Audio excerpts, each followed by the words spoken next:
Kuasa hukum korban dugaan pembunuhan Lisna Borumanurung Dwi Ngai Sinaga dan Benri Pakpakahan berharap rekonstruksi yang berlangsung dalam 34 adegan membuat kasus tersebut terang benderang.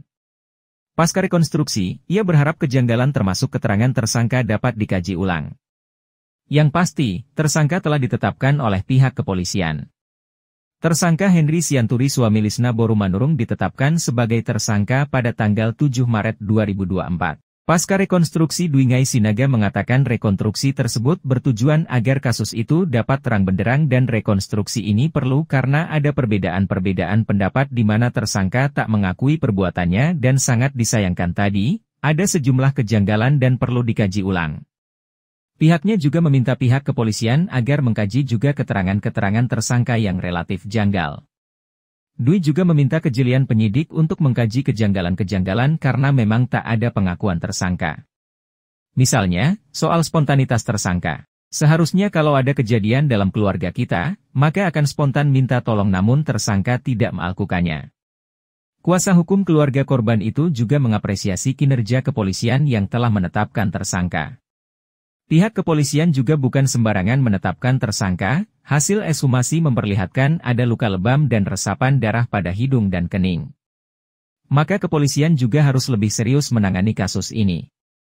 Dwi menyebutkan bahwa pihaknya dan keluarga korban akan mengajukan adanya saksi kunci yakni seorang anak korban sendiri. Dari hasil ekshumasi tersebut adanya resapan darah pada pipi kiri, hidung, kening dan pada leher ada luka. Yang menjadi pertanyaan apakah ahli menyimpulkan itu serta-merta? Kami meminta ini dikenakan pasal 340, pembunuhan berencana. Cukup. Sabar. Oke. Lanjut. Udah cukup, Doku? Oke. Cukup. Ayo.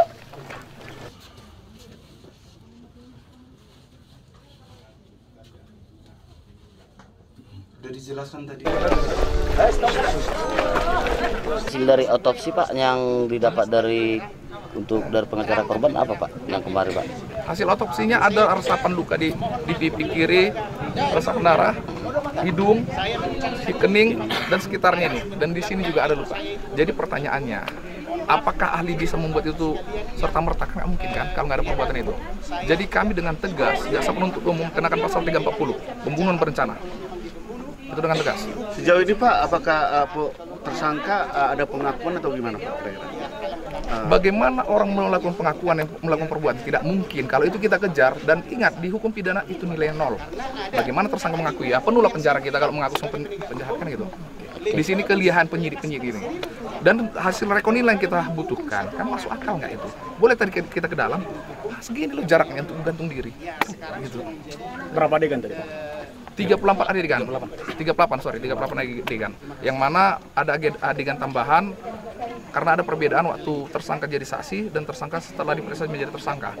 Nah itu dia. Jadi status pelaku sudah tersangka ya? Tersangka dan kita harapkan di sini bukan hanya pembunuhan. 340 ini harus perencanaan. Karena kalau nggak direncanakan nggak akan terjadi semua ini.